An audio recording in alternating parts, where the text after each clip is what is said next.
Code ng tunay na lalaki. Chapter 3. Pag-ibig, katapatan at loyalty. Ang tunay na lalaki, hindi lang marunong magmahal, marunong din magpigil, maghintay at tumupad. Code Emra 13, hindi babaero dahil marunong magpahalaga. Hindi siya nangongolekta ng babae para lang patunayan ang pagkalalaki.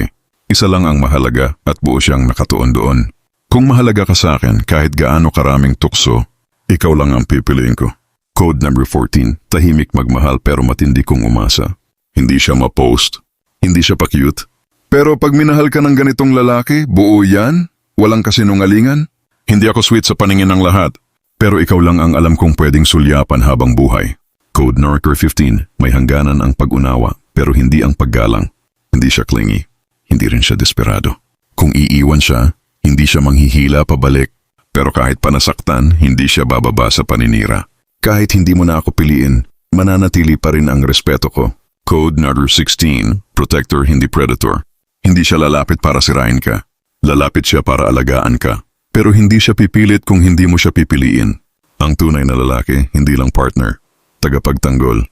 Code number 17, hindi umaasa sa karamihan, pero tapat sa pinili. Kahit maraming babae sa paligid, loyalty niya ay hindi basta nauuga.